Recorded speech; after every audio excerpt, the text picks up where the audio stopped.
नमस्कार, मी ज्ञानेश्वर साळोखे. न्यूज 18 लोकमतच्या लाईव्हमध्ये आपलं सगळ्यांचं स्वागत आहे ते मी करत आहे. मी आज लाईव्ह येण्याचं कारण म्हणजे आपल्याला माहितीच आहे की लोकसभेचं रणांगण आता सध्या तापताना आपल्याला पाहायला मिळते आणि कोल्हापूर जिल्ह्यामध्ये सुद्धा हे रणांगण चांगलंच आता तापू लागलेलं आहे. खरं तर कोल्हापूरचं राजकारण हे सगळं तापत असताना विविध टप्प्यांची मदत आणि विविध संस्थांची मदत सुद्धा या राजकीय फायद्यासाठी घेताना आपल्याला सगळे नेते मंडळी पाहायला मिळतात आणि त्यामध्ये कोल्हापुरातला सहकारातला आधारस्तंभ म्हणून जो गणला जातो तो गोकुळ दूध संघ सुद्धा आता या राजकारणाच्या चर्चेत आल्याचं आपल्याला पाहायला मिळते. किंबहुना त्यामध्ये राजकारण शिरल्याचं आता आपल्याला पाहायला मिळते. आपल्याला माहितीच आहे की गोकुळ दूध संघ हा सहकारातला एक चांगला दूध संघ आहे आणि याची आर्थिक उलाढाल सुद्धा मोठ्या प्रमाणात आहे आणि हा दूध संघ अगदी गावागावामध्ये जाऊन पोहोचलेला आहे. प्रत्येक गावामध्ये दूध डेअरीच्या माध्यमातून गोकुळ दूध संघाचं दूध आहे ते या ठिकाणी पोहोचलं जातं आणि त्यानिमित्तानं विविध विकास सेवा संस्था आणि सोसायट्या याशिवाय दूध संस्थांचं राजकारण सुद्धा नेहमीच आहे ते या दूध संघाच्या भोवती फिरताना आपल्याला पाहायला मिळते आणि त्यामुळे कोल्हापूर जिल्ह्यामध्ये या गोकुळ दूध संघाची ताकद आहे ती प्रचंड मोठी आहे. शेतकरी वर्ग मोठ्या प्रमाणात आहे ती गोकुळ दूध संघाला आपलंसं करणारा आहे आणि ही आपली मातृसंस्था आहे आणि कोल्हापूरचं हे सगळं आर्थिक गणित आहे किंवा अर्थकारण आहे ते संपूर्णपणे या गोकुळ दूध संघाभोवतीच फिरताना आपल्याला पाहायला मिळते. त्यामुळे आपलेसं वाटणाऱ्या या संघाबद्दलची आत्मीयता आहे ते कोल्हापूरच्या प्रत्येक शेतकऱ्याच्या मनामध्ये आहे आणि त्याचमुळे या गोकुळ दूध संघावरती सत्ता काबीज करण्यासाठी नेहमीच आहे ती चढाओढ झाल्याची आपल्याला पाहायला मिळाली. आता गोकुळ दूध संघ राजकारणाच्याच ताब्यात आहे त्यामुळे या दूध संघाचा राजकीय स्वार्थासाठी फायदा करणार हे मात्र या ठिकाणी निश्चितच होतं आणि तसंच आता होताना आपल्याला पाहायला मिळते.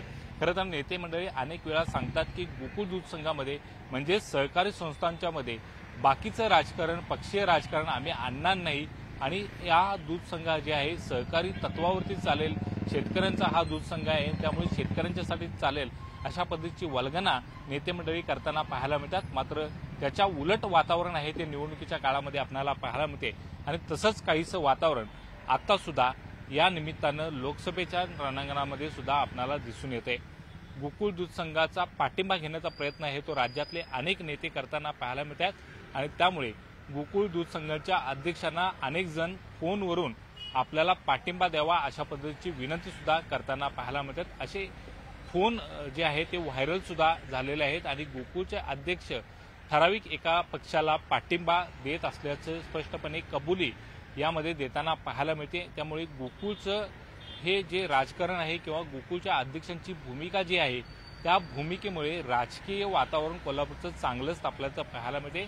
अनेक राजकीय नेते सुद्धा आता या अध्यक्षांच्या भूमिकेला या ठिकाणी एकतर विरोध करू लागलेले आहेत किंवा त्यांना समर्थन देताना आपल्याला पाहायला मिळतात. खरं तर गोकुळ दूध संघावरती आपल्याला माहितीच आहे की माडकांच्याकडून हा दूध संघ ताब्यात घेतल्यानंतर सतेज पाटील आणि हसन मुश्रीफ यांनी त्यावरती सत्ता आहे ती काबीज केली. मात्र आता जे राजकारण बदललं त्यानुसार हसन मुश्रीफ महायुतीचा घटक बनलेला आहे तर सतेज पाटील हे महाविकास आघाडीचा घटक बनलेले आहेत आणि सतेज पाटील गटाचाच अध्यक्ष गोकुळ दूध संघावरती आहे. त्यामुळे सतेज पाटील गटाच्या अध्यक्षांनी महायुतीला दिलेला पाठिंबा हा आता राजकारणाचा भाग बनू लागलेला आहे आणि हा पाठिंबा देण्यापाठीमागचं कारण काय हे अद्याप ही अध्यक्षांनी आहे ते स्पष्ट केलेलं नाही. मात्र एकूणच त्यामुळे राजकारण कोल्हापूरचं चांगलंच तापल्याचं पाहायला मिळते. खरं तर आपल्याला माहिती आहे की गोकुळ दूध संघामध्ये राजकारण येऊ देणार नाही अशा पद्धतीची वल्गना नेते मंडळींनी केली होती. तर दुसऱ्या बाजूला धनंजय महाडिक हे या ठिकाणी गोकुळच्या अध्यक्षांचा पाठिंबा मिळाल्यामुळे गोकुळला सुद्धा आता किंवा शेतकऱ्यांना सुद्धा महायुतीचे उमेदवार आहेत ते पटलेले आहेत आणि त्यामुळे आमच्या उमेदवाराची जी विजयाची टक्केवारी आहे ती वाढेल, लीड वाढेल अशा पद्धतीचा विश्वास ते व्यक्त करताना पाहायला मिळतात. मात्र दुसऱ्या बाजूला सतेज पाटील मात्र गोकुळ दूध संघामध्ये आम्ही राजकारण येऊ देणार नाही अशा पद्धतीचं स्पष्टीकरण देताना पाहायला मिळतात. मात्र एकूणच पाहायला गेलं तर राजकारण आता गोकुळ दूध संघामध्ये शिरल्याचं पाहायला मिळते. गोकुळच्या दुधाला राजकीय उकळी आता फुटू लागल्याचं पाहायला मिळते. अध्यक्षांचा जो व्हिडिओ व्हायरल होते, फोन रेकॉर्डिंग व्हायरल होते, त्या व्हायरल झालेल्या फोन रेकॉर्डामुळे अनेक राजकीय तर्क वितर्क आहेत ते व्यक्त केले जातात आणि अगदी गाव पातळीपर्यंत याची चर्चा चांगल्याच रंगताना आपल्याला पाहायला मिळते. नेते मंडळी कितीही सारवासारव या ठिकाणी करत असले तरी आपल्याला माहीतच आहे की गोकुळ दूध संघामध्ये हे जे राजकारण शिरले त्याचा फटका आहे ते मोठ्या प्रमाणात दूध संघावर बसण्याची शक्यता आहे, ते नाकारता येत नाही। आता वरिष्ठ नेत्यांनीच गोकुळ दूध संघाच्या अध्यक्षांना आमच्यासोबत येण्याचं आवाहन केलेलं आहे आणि जर हे आव्हान त्यांनी पाळलं नाही तर मात्र त्यांना याचा फटका आहे तो बसण्याची शक्यता सुद्धा नाकारता येत नाही।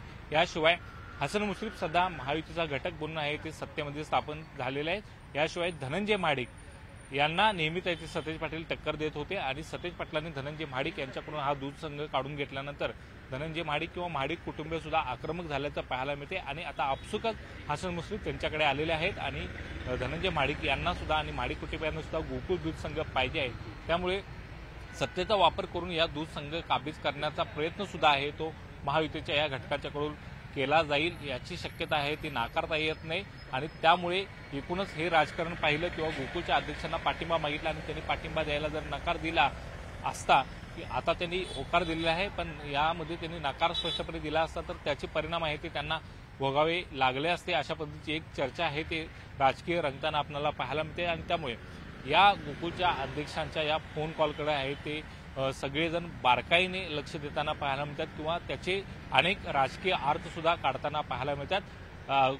आज आम्ही या संदर्भातलं अरुण डोंगरे जे अध्यक्ष आहेत त्यांना भेटण्याचा प्रयत्न केला, त्यांच्याशी बोलण्याचा प्रयत्न केला, मात्र त्यांनी अद्यापही त्यांची भूमिका स्पष्टपणे जाहीर करायला नकार दिलेले आहे। मात्र असं असलं तरी ते जोपर्यंत या संदर्भात बोलत नाही आणि गोकुळ दूध संघामध्ये राजकारण येणार नाही याची स्पष्टोक्ती तो जोपर्यंत देत नाही तोपर्यंत या गोकुळ दूध संघामध्ये राजकारण आले का नाही याची स्पष्टपणे आहे ते उघडपणे अशी चर्चा जी होते त्याला पूर्णविराम मिळणार नाही। मात्र एकूणच पाहायला गेलं तर या गोकुळ दूध संघाच्या राजकारणामुळे मात्र कोल्हापूरचं वातावरण चांगलंच तापल्याचं पाहायला मिळते।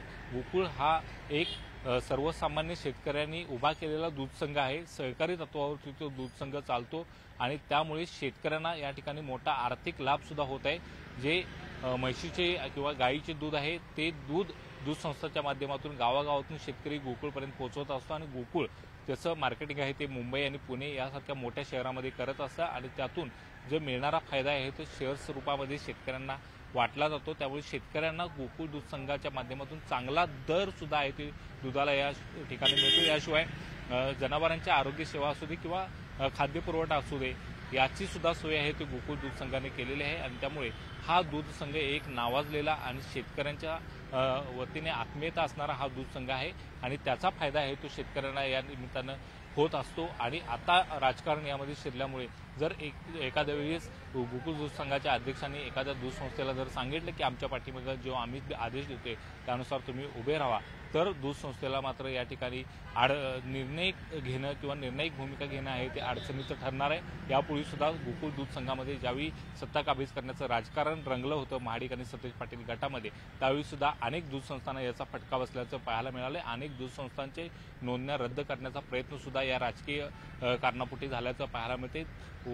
दूध आहे ते चांगल्या प्रतीचं नसल्यामुळे ते दूध परत करण्याचे प्रकार सुद्धा आहेत ते झाल्याचं पाहायला मिळते।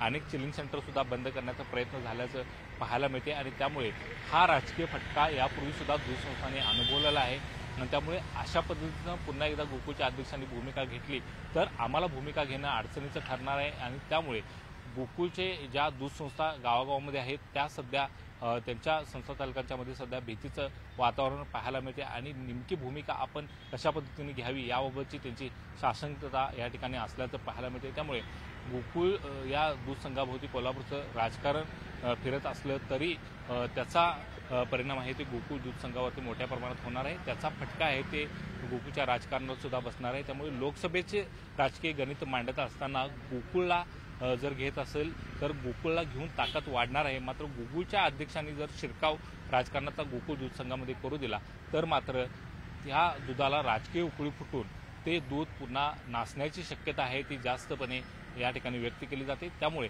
कशा पद्धतीनं आता पुढचं राजकारण या गोकुळ दूध संघाभोवती जे राजकीय फास आवळला जातोय त्यातून गोकुळचे अध्यक्ष सुटका करणार किंवा गोकुळचे नेते जे वारंवार म्हणतात की दूध संघामध्ये किंवा सहकारी संस्थांमध्ये आम्ही राजकारण आणणार नाही ते तो शब्द पाळणार का हेच पाहणं महत्त्वाचं असणार आहे। त्यावरतीच गोकुळचं आगामी जे भविष्यकाळातलं जे एक्सपांडेशन असू दे किंवा दूध संघाचं जे भविष्य आहे ते अवलंबून असणार आहे आणि त्यामुळे याचा फटका राजकीय दृष्ट्या गोकुळला बसू नये एवढीच अपेक्षा या निमित्तानं कोल्हापूरकर आणि कोल्हापूरचे शेतकरी व्यक्त करताना पाहायला मिळत आहेत.